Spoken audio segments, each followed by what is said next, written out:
अभिषेक है और आज मैं लेकर आया हूं क्लास 10 का चैप्टर 3 का टॉपिक कोरोजन। यानी आज हम बात करने वाले हैं chapter 3 metal and non metal से कोरोजन के बारे में बच्चों। तो जैसा कि आप लोगों ने चैप्टर फर्स्ट में भी पढ़ा था, कोरोजन होता क्या है बच्चों। आपने देखा होगा आयरन के ऊपर रस्टिंग का होना एक केमिकल चेंज था, लेकिन इस प्रोसेस को कोरोजन भी कहा जाता है या रस्टिंग ऑफ आयरन भी कहा जाता है। तो कोरोजन का मतलब होता है कि when you put a metal in an open space, it is attacked by acid, moisture or gases. It means it is corrode and this process is known as corrosion. यानी corrosion में क्या होता है बच्चों? It is a process in which metal are eaten up gradually by the action of air, moisture and a chemical such as acid on their surface. And this process is known as corrosion. For example, like this, and this is a metal and it is attacked by air, moisture and gases. So that its upper layer becomes corrode और इसकी upper layer जो है बच्चों वो क्या हो जाती है, कोरोड हो जाती है, जिस फिनोमिना को हम लोग क्या कहते हैं बच्चों, कोरोजन। क्या कहा जाता है इसे, कोरोजन। अब कोरोजन के एग्जांपल के तौर पे हम देखें जैसे रस्टिंग ऑफ आयरन। आपने देखा होगा आयरन में रस्टिंग को होते हुए बच्चों, तो rusting of iron is an example of corrosion. या हम बोल सकते हैं black coating on silver, black coating on silver. And हम ये भी कह सकते हैं green coating on copper, green coating on copper. इन सभी जगह हमने देखा कि जो मेटल है वो क्या हो रहा है, ऑक्सीडाइज हो रहा है, यानी वो डिकम्पोज हो रहा है एक तरह से। इस प्रोसेस को कहा जा रहा है कोरोजन। जैसे कि हम एग्जांपल के तौर पे देखें आयरन, यानी रस्टिंग ऑफ आयरन। तो आयरन में रस्टिंग क्यों होती है, बिकॉज ऑफ मॉइस्चर की वजह से लगती है बच्चों। किसकी वजह से लगती है, मॉइस्चर। तो आप देखें कि जब भी कोई आयरन है अगर वो मॉइस्चर से रिएक्ट करेगा तो वो बनाएगा रस्ट। क्या बनाएगा बच्चों, रस्ट। अब आयरन को फॉर्मूले वाइज देखा है तो आयरन का लैटिन वर्ड फेरम होता है, तो इसलिए उससे लिया गया Fe, और मॉइस्चर में होता है हमारा O2 and H2, water and oxygen दोनों के मिक्सचर से हमारा बनता है मॉइस्चर, और ये बनाता है हमारा Fe2O3 and XH2। This is called hydrated ferric oxide या iron oxide, hydrated iron oxide, and it is also called rust। इसी को ही रस्ट कहा जाता है। इस रिएक्शन को हम बैलेंस कर लेते हैं, 2Fe and this is 3/2O2 and XH2। तो ये जो है हमारा, ये क्या है हमारा मॉइस्चर है। तो यानी आयरन जब मॉइस्चर से रिएक्ट कर रहा है तो क्या फॉर्म हो रहा है बच्चों, रस्ट फॉर्म हो रहा है। और रस्ट की प्रॉपर्टी बिल्कुल अलग होती है आयरन से। क्यों, क्योंकि आयरन जो है वो सिल्वर ग्रे कलर का होता है, मेलेबल होता है, मैग्नेटिक नेचर का होता है, लेकिन रस्ट जो है वो रेडिश ब्राउन होती है, फ्लैकी लेयर होती है, ब्रिटल टाइप की होती है। तो इस तरह से यहाँ पर हमने देखा कि बहुत सारी केमिकल प्रॉपर्टी चेंज हो गई, तो जिस वजह से हमने कहा कि रस्टिंग ऑफ आयरन एक कोरोजन में आने वाला एक नेचुरल फिनोमिना है जो हो रहा है। इसके बाद हम बात करेंगे black coating on silver, black coating on silver. तो बच्चों ब्लैक कोटिंग ऑन सिल्वर आपने देखा होगा, क्यों, क्योंकि हमारे एयर में हाइड्रोजन सल्फाइड गैस होती है, और हाइड्रोजन सल्फाइड गैस की वजह से सिल्वर सल्फाइड बनने से सिल्वर के ऊपर एक ब्लैक कलर की लेयर आ जाती है बच्चों। जैसे आपने देखा Ag2S, सिल्वर सल्फाइड, और ये हमारा रिएक्ट करता है हाइड्रोजन सल्फाइड से। तो जब सिल्वर सल्फाइड जो है वो हमारा हाइड्रोजन से रिएक्ट करता है तो ये बना लेता है Ag2S, sorry Ag2Ag plus H2S, तो ये हो जाएगा Ag2S, और हमारा यहाँ से हाइड्रोजन गैस क्या हो जाएगी बच्चों, रिमूव हो जाएगी। क्या हो जाएगी, रिमूव। तो यहाँ पर क्या हो रहा है कि जो सिल्वर है, सिल्वर क्या फॉर्म कर रहा है, सिल्वर सल्फाइड बन रहा है। तो क्यों, ड्यू टू हाइड्रोजन सल्फाइड की वजह से। तो ये जो ब्लैक कोटिंग होनी होती है तो ये हमारी सिल्वर सल्फाइड की वजह से है। इसे हम बोलेंगे सिल्वर सल्फाइड। तो due to hydrogen sulphide gas के कारण क्या हो रहा है कि जो हमारी सिल्वर है उसके ऊपर एक ब्लैक कोटिंग हो रही है, ठीक है, and this is called hydrogen sulphide, this is called silver. इसके बाद हम बच्चों बात करने वाले हैं कॉपर के ऊपर। तो कॉपर के ऊपर बच्चों हमारी होती है green coating, green coating on copper, green coating on copper के हमारे ऊपर जो ग्रीन कोटिंग होती है वो किस वजह से होती है, because of CO2 and moisture के कारण। तो जो कॉपर है हमारा, कॉपर रिएक्ट करता है carbon dioxide oxygen and water. इन तीनों से रिएक्ट करने के कारण कॉपर क्या बना देता है, कॉपर कार्बोनेट और कॉपर हाइड्रोक्साइड। और इसी कॉपर कार्बोनेट कॉपर हाइड्रोक्साइड को ही ग्रीन बोला जाता है, यानी ये 2Cu लगा सकते हैं। यहाँ पे हम इसको बोलेंगे एल्कलाइन, क्योंकि एक बेस है इसके साथ, alkaline copper carbonate, alkaline copper carbonate and that is called green. तो इस तरह से हमने देखा कि कोरोजन किस तरह से हो रहा है। हमारा कोरोजन जो है वो मॉइस्चर की वजह से, कुछ गैसेस की वजह से होता है, और जिसकी वजह से हमने देखा कि रस्टिंग ऑफ आयरन है, black coating on silver and green coating on copper. लेकिन बात करते हैं कोरोजन से कैसे बचाव किया जा सकता है, यानी कैसे कोरोजन को प्रिवेंट किया जा सकता है। वो मेथड देखते हैं, वो कौन से मेथड है जिनसे हम कोरोजन को प्रिवेंट कर सकते हैं। बच्चों आप लोग स्क्रीनशॉट लीजिए।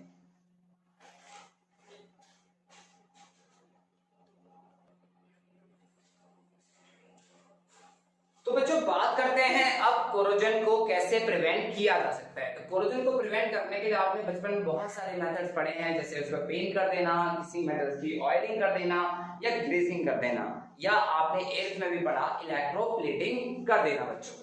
तो जैसे कि प्रिवेंशन फ्रॉम कोरोजन मैंने यहाँ पर लिखा हुआ है कि सबसे पहला मेथड है बैरियर। बैरियर मतलब एक इम्परमेबल लेयर बना देना, ठीक है। इसका मतलब क्या है, in this method the surface is coated with some impermeable layer such as paint, oil और greasing to prevent the access of damp air. यहाँ पर हम क्या करते हैं, जो भी ऑब्जेक्ट हमें प्रिवेंट करना है कोरोजन से, उसको हम पेंट, ऑयल या ग्रीसिंग कर देते हैं। तो उससे क्या होता है कि एक इम्परमेबल लेयर डेवलप हो जाती है, और वो लेयर मॉइस्चर को उस मेटल तक नहीं पहुंचने देती, और जिसकी वजह से क्या होता है, वो मेटल प्रोटेक्ट रहता है। और इस फिनोमिना को कहा जाता है, इस जो मेथड को कहा जाता है बैरियर प्रोटेक्शन, यानी आपने एक बैरियर क्रिएट कर दिया।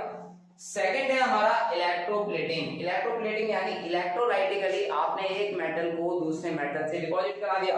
The surface is coated electrolytically with a metal which will not be oxidised easily, यानी हम ऐसे मेटल से कोटिंग करते हैं इलेक्ट्रोलाइटिकली जो जल्दी से ऑक्सीडाइज नहीं होते हैं। जैसे कि आपने देखा होगा इलेक्ट्रोप्लेटिंग ऑफ निकल, chromium and tin on article to be protected. जिस भी आर्टिकल्स को हमें प्रोटेक्ट करना है उनके ऊपर हम निकल या क्रोमियम की प्लेटिंग कर देते हैं बच्चों, जिसे हम कई बार क्रोम प्लेटिंग भी बोलते हैं बच्चों। जिससे क्या है, क्रोमियम की बहुत सारी खासियतें हैं। तो ये हार्ड होता है, इस पे स्क्रैचेस नहीं आते, और ये शाइनी अपीयरेंस भी देता है। तो कई रीजन है इलेक्ट्रोप्लेटिंग करने के, जिसमें हम एक मेथड ले लेते हैं इलेक्ट्रोप्लेटिंग। नेक्स्ट है हमारा सैक्रिफिशियल प्रोटेक्शन, यानी सैक्रिफिशियल प्रोटेक्शन जैसे कि गैल्वेनाइजेशन। यहाँ पर हम क्या करते हैं कि किसी भी मेटल के ऊपर हम कोटिंग करते हैं, जैसे कि गैल्वेनाइजेशन। गैल्वेनाइजेशन में क्या होता है कि आयरन शीट जो भी होंगी, iron sheets is coated with zinc, iron sheet is coated with zinc to prevent corrosion, to prevent corrosion. यानी यहाँ पर क्या करते हैं कि आयरन के ऊपर हम जिंक की कोटिंग कर देते हैं। इस फिनोमिना को कहा जाता है गैल्वेनाइजेशन। और भी कई मेथड है, जैसे कि आपने देखा होगा इसी चैप्टर में आपको पढ़ाया था एनोडाइजिंग। एनोडाइजिंग में क्या होता है कि जो एल्यूमिनियम है हम उसके ऊपर एक थिक ऑक्साइड लेयर डेवलप करते हैं, ताकि एल्यूमिनियम क्या कर सके, मॉइस्चर से अपने आप को प्रोटेक्ट कर सके। एनोडाइजिंग और भी हमारे होते हैं बाय मेकिंग अलॉय। हम क्या कर सकते हैं, अलॉय बना सकते हैं, जिसकी वजह से क्या हो सकता है कि मेटल्स कोरोड नहीं होंगे। तो अलॉय के बारे में आप लोग जानते ही हैं, 9th में भी आपने पढ़ा था सॉल्यूशन में कि अलॉय एक होमोजेनियस मिक्सचर होते हैं जो कि मेटल मेटल या मेटल नॉन मेटल से बनाए जाते हैं। जैसे कि एग्जांपल स्टील हो गया, ठीक है, सोल्डर हो गया, ब्रास हो गया, ब्रोंज हो गया, there are lot of alloy. तो अलॉय से भी आप कोरोजन को प्रिवेंट कर सकते हैं बच्चों। तो इसके बाद हम बात करते हैं कि अलॉय क्या होते हैं और कुछ एग्जांपल्स।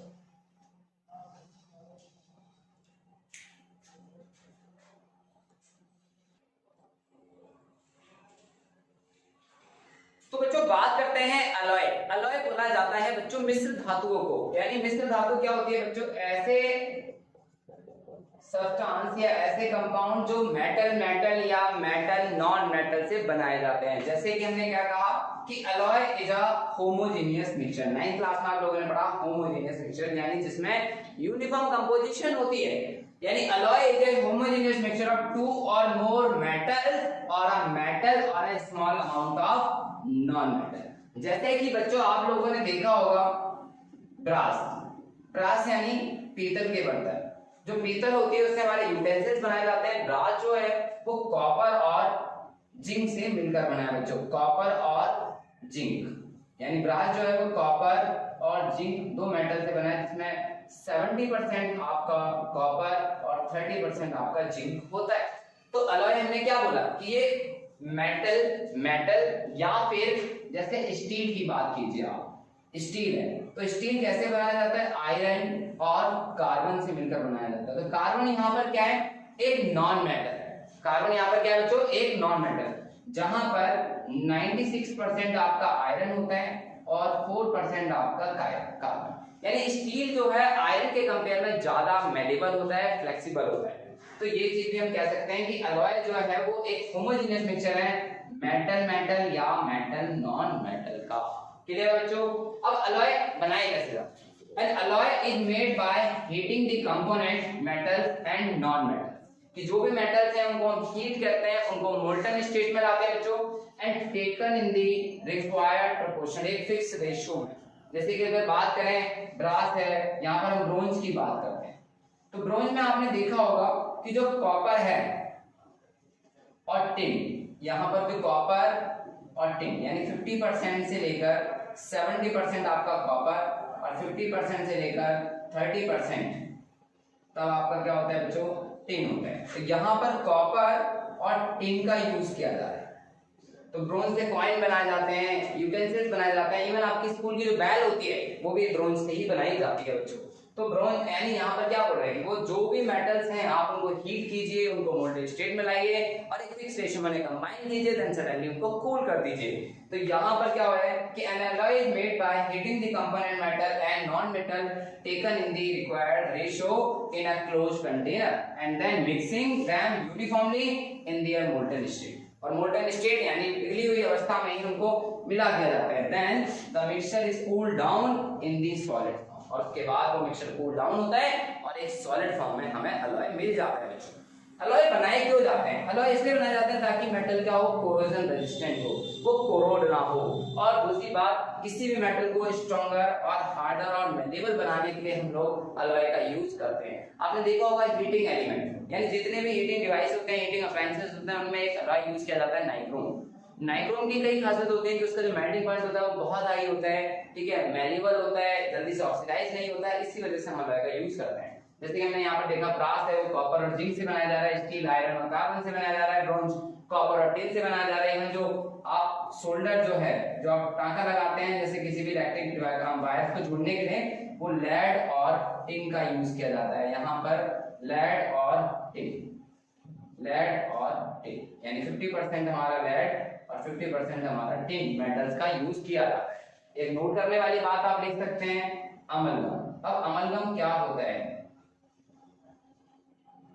अमलगम क्या है, N alloy of mercury with other metals, mercury का अदर मेटल्स के साथ अलॉय बनाना ही अमलगम कहलाता है। मरकरी जैसे सिल्वर है, निकल है, इनके साथ अलॉय बनाता है, जिसका यूज डेंटिस्ट को जो कैविटी होती है हमारे टीथ के अंदर उनको फिल करने में यूज करते हैं। तो अमलगम क्या है, एन अलॉय है, N alloy of mercury with other metal, N alloy of mercury with other metal, with other metal like silver and nickel, like silver nickel, ताकि वो हार्ड हो जाए और डेंटिस्ट कैविटी को फिल करने में यूज करते हैं। तो ये थी अलॉय की बात। तो अलॉय हमने देखा, हमने आज कोरोजन के बारे में पढ़ा, कोरोजन को कैसे प्रिवेंट कर सकते हैं। तो बच्चों ये चैप्टर यहाँ पर समाप्त होता है, मिलते हैं नेक्स्ट वीडियो में नेक्स्ट लेक्चर के साथ। Thank you so much.